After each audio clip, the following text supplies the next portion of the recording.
성령의 충만한 역사 나누고자 합니다. 이 믿음과 관련하여서는 이미 예수님께서 이 전장이었던 16장에서부터 옳지 않은 청지기의 비유, 그리고 부자와 거지, 부자와 나사로의 비유, 그리고 그 말씀을 통해서 예수님은 이 비유를 통해 성도로 하여금 이 땅에 살고 있는 성도가 과연 어떠한 믿음, 그 믿음의 삶을 살아감에 있어서 가져야 할 진정한 올바른 믿음에 대해서 말씀해 주셨습니다. 예수님은 이 세상에는 반드시 끝날이 있으며 결국 우리가 의지해야 할 것은 이 땅의 것이 아니라 어떠한 땅의 재물이 아니라 오직 하늘의 것, 하나님의 것, 위의 것을 찾아야 된다 말씀해 주시면서 곧 지혜로운 믿음을 가져야 한다는 사실을 말씀을 통해 말씀해 주셨습니다. 또한 예수님께서는 이어서 겨자씨 한 알만한 믿음이 가져올 수 있는 엄청난 일들에 대해서 말씀해 주셨고, 그 위대한 일을 말씀하시면서 더불어 종이 그 주인에게 순종하는 것이 마땅하다 말씀하시면서 믿음의 그 능력과 우리가 마땅히 행해야 할 그 믿음, 과연 믿음 생활이란 무엇인지에 대해서 정의해 주셨습니다. 이 믿음, 예수님께서 말씀해 주신 이 믿음, 지혜로운 믿음과 믿음의 그 위대함과 또 우리가 마땅히 행해야 할 그 믿음을 예수님이 말씀해 주셨다면 이제 우리는 과연 어떠한 마음으로 어떻게 이 믿음을 살아가야 할까요? 이 믿음을 가지고 어떠한 방향으로 나아가야 할까요? 오늘 말씀은 믿음에 대하여서 이제 이 믿음 자체뿐만이 아니라 더 나아가서 이 믿음을 가진 우리에게, 이제 이 믿음을 살아가는 우리에게 그 방향성을 알려주고 있습니다. 이 믿음은 과연 내가 어떠한 방향으로 나아가는 믿음인지, 이 믿음은 과연 내가 어떠한 곳으로 나아가는 믿음인지 우리가 정확히 알아야 하고요. 또한 이 말씀을 통하여서 과연 내가 가진 이 믿음이 나를 향한 것인지, 예수님을 향한 것인지, 누구로 향해야 하는 것인지 이 말씀을 통해 깨달아야 합니다. 오늘 말씀의 스토리는 이렇습니다. 예수님께서 예루살렘으로 가실 때 오늘 사마리아와 갈릴리 사이로 지나가셨습니다. 사마리아와 갈릴리 사이로 지나가셨다 함은 무엇을 말하느냐? 이제 도시 중심부를 떠나서 외곽 지역으로 흩어진 사람들이 살던 마을이라는 것입니다. 보통 외곽지에 살던 사람들, 당시의 시대적 배경을 보면은 한마디로 힘이 없고 좀 병약한 자들이 도시의 외곽 지역에서 거주하였습니다. 그 나라와 나라 사이에 거주하였던 그 병약한 사람들, 예수님께서 이 복음서의 말씀들을 보면 어떠한 곳을 가시든지 그 이동 경로들을 살펴보면 그냥 가신 곳이 없었습니다. 한 곳이라도 그냥 예수님께서 아무 뜻 없이, 아무런 목적 없이 가신 곳이 없으셨습니다. 모든 가시는 길에 그분의 뜻이 있으셨고 또한 행하고자 하는 이유가 있으셨습니다. 분명한 목적을 위해 나아가셨고 찾아가셨습니다. 마치 오늘 이 갈릴리와 사마리아 이 사이를 예수님께서 분명한 목적을 가지고 가신 것처럼 동일하게 오늘 우리 성도님들의 삶 가운데 예수님께서 분명한 목적으로 찾아오시는 줄로 믿습니다. 오늘 예수님께서는 그 지나가시는 사마리아와 갈릴리 그 경계 가운데 나아가셨습니다. 오늘 사람들은 다른 복음서의 이야기들과 마찬가지로 예수님이 오신다는 소문을 들었습니다. 예수님이 우리 마을에 오신다는 소문을 들었을 때 어떠한 느낌이었을까요? 이제 조금 뒤로 가보면은 2장 뒤로 가면 예수님께서 여리고로 들어갈 때 여리고 사람 삭개오가 나왔습니다. 후에 보시겠지만 삭개오는 엄청난 간절한 믿음으로 돌무화과 나무로 올라가기까지 그 믿음을 갖고 있었습니다. 오늘 사람들도 마찬가지였습니다. 아픈 사람, 병약한 사람, 불치병에 걸려 허덕이던 사람들의 마음은 어떠했을까요? 그들은 누구보다 간절했습니다. 누구보다 뜨겁게 예수님을 향한 간절한 마음을 갖고 있었고 병이 낫고자 하였습니다. 12절에서 14절 말씀을 보면 이런 말씀이 있습니다. 나병 환자 10명이 예수님을 만나서 멀리 서서 소리 높여서 예수님께 소리를 질렀다고 합니다. 예수 선생님, 우리를 불쌍히 여겨 주시옵소서 하고 큰 소리를 질렀다. 오늘 말씀은 기록하고 있습니다.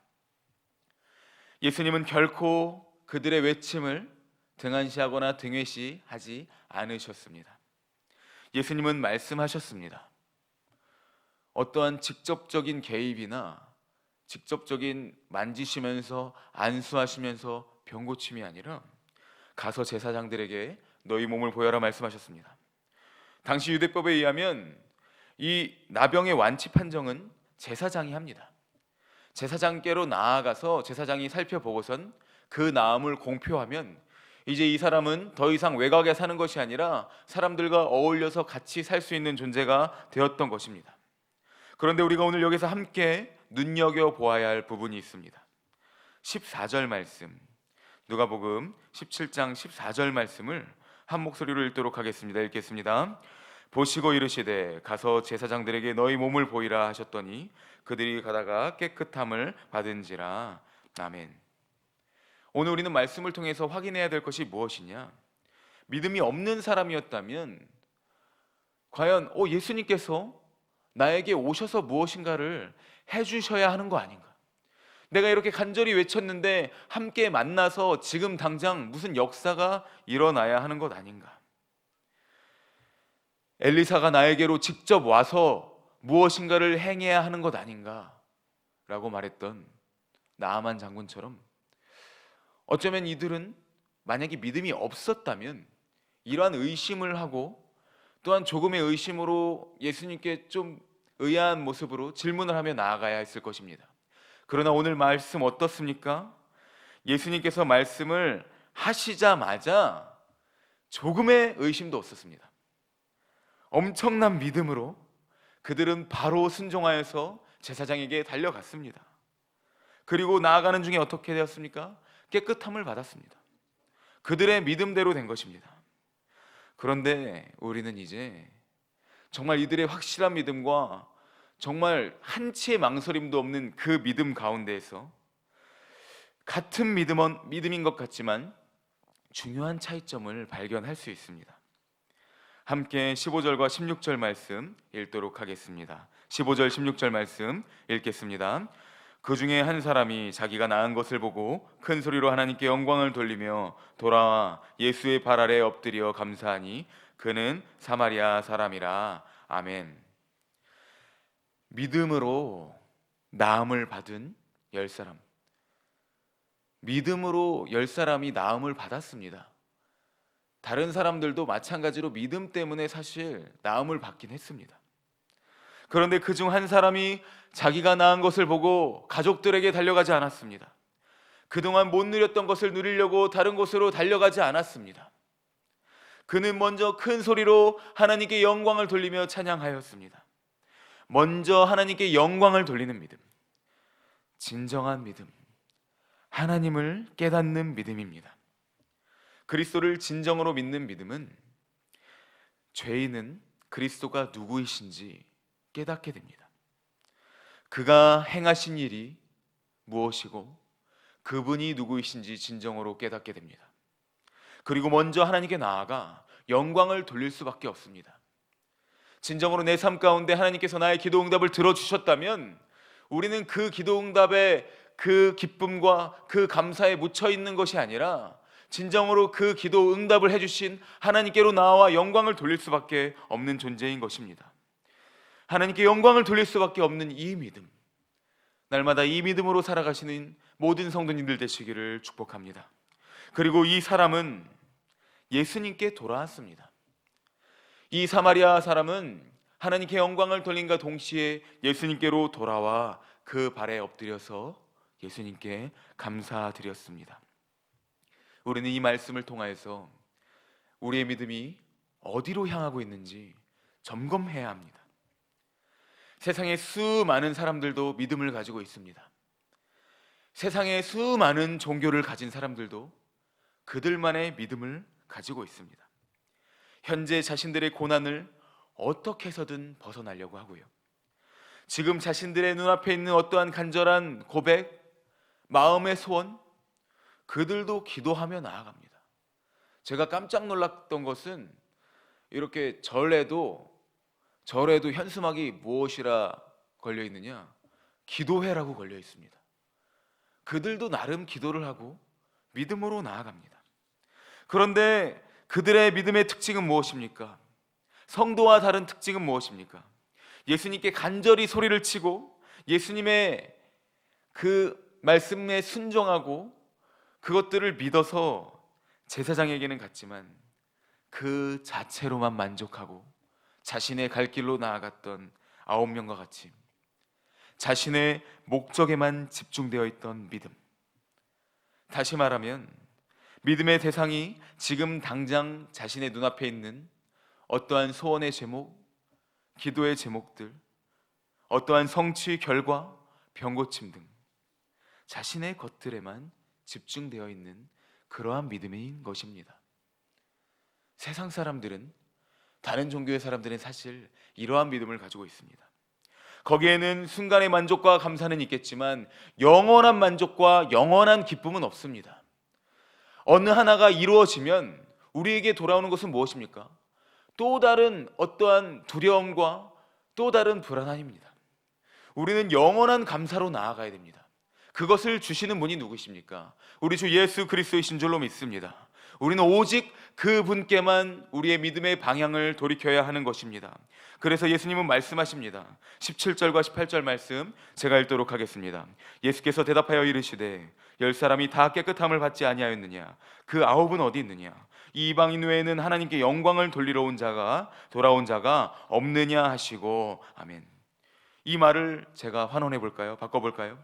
그들은 도대체 무엇을 믿은 것이냐? 무엇을 위하여 믿은 것이냐? 9명의 사람들은 병 나음만 보았을 뿐 그 병 나음을 주신, 그 병 나음의 능력을 가지신 예수 그리스도를 바라보지는 못하였습니다. 믿음의 근원이시요 대상이 되시는 예수님은 바라보지 못하였습니다. 사랑하는 성도님들, 우리의 믿음은 무엇을 바라보고 있습니까? 우리의 기도의 그 결과의 끝에 계신 분이 예수 그리스도이십니까? 과연 어떠한 우리의 지금의 상황을 빨리 나아야 하는 것입니까? 우리의 자녀들이 잘 돼야 하는 것입니까? 어떠한 결과가 이루어져야 하는 것입니까? 우리의 믿음의 주요, 우리를 온전케 하시는 예수 그리스도가 우리의 믿음 가운데 계시고 날마다 우리의 믿음이 방향이 되어셔야 하는 줄로 믿습니다. 이제 마지막으로 함께 19절 말씀 읽도록 하겠습니다. 19절 함께 읽겠습니다. 그에게 이르시되 일어나 가라, 네 믿음이 너를 구원하였느니라 하시더라. 아멘. 오늘 예수님의 발 아래 엎드려서 감사한 사마리아 사람은 그의 믿음으로 말미암아 구원을 받았습니다. 이 말을 반대로 말하면 구원을 받는 그의 믿음의 행함을 통해 그는 그의 믿음을 보여주었습니다. 우리는 날마다 이 믿음을 보이는 삶을 살아야 합니다. 이제 말씀을 맺겠습니다. 사랑하는 성도님들, 세상에는 많은 믿음이 있습니다. 많은 종교들 가운데에도 믿음은 분명히 있습니다. 심지어 우리는 예수님을 향한 그 믿음을 가진다고 하면서도 나만을 향한 대상을 향해 믿음을 갖고 있는지도 모릅니다. 오늘 9명이 빠졌던 그러한 믿음의 오류에 빠지고 있는지도 모릅니다. 우리의 믿음의 대상이요, 믿음의 방향은 오직 예수 그리스도밖에 없는 줄로 믿습니다. 믿음으로 인한 어떠한 결과나 어떠한 그에 대한 일들은 모든 것이 하나님의 영광을 위한 도구일 뿐이지 그것 자체가 목적이 되어서는 안 됩니다. 그 모든 것들은 도구이고 수단일 뿐입니다. 하나님을 믿는 가운데 하나님이 우리에게 주시는 은혜의 방편일 뿐입니다. 만일 그것들이 우리의 목적이 되고 믿음의 대상이 된다면 그것은 결국 우상이 되어버리고 마는 것입니다. 그것은 단회적인 만족을 줄 뿐 영원한 기쁨을 줄 수 없습니다. 그러므로 우리는 구원 얻는 믿음, 오직 영생과 제사함을 위해 예수 그리스도만을 신실하게 바라보고 믿으며 우리의 믿음은 성령에 붙들려 오직 십자가와 부활하신 예수 그리스도만을 향하는 믿음이어야 하는 줄로 믿습니다. 이 안에서 날마다 하나님께 영광을 돌리며 감사로 나아가시며 하나님께서 주시는 그 삶의 은혜를 풍성히 누리시는 사랑하는 우리 온사랑교회 모든 성도님들 되시기를 예수님의 이름으로 축복합니다. 아멘. 함께 기도하겠습니다. 신실하신 하나님, 하나님의 구원의 은혜와 그 사랑에 감사드립니다. 오늘도 올바른 믿음의 방향으로 나아가는 모든 성도님들의 삶과 가정 가운데 함께하여 주시옵소서. 우리의 믿음의 대상이 우리의 것이 아닌 오직 예수 그리스도만을 향하게 하여 주시옵소서. 이 믿음으로 인하여서 하나님께 영광 돌리고 이 믿음으로 인하여서 삶의 간증이 넘쳐나며 하나님께 찬양함과 감사가 넘쳐나는 우리 성도님들의 모든 삶과 가정 될 수 있도록 성령께서 역사하여 주시옵소서. 하나님, 드려진 일천번제의 예물이 있습니다. 물질과 정성으로 나아갑니다.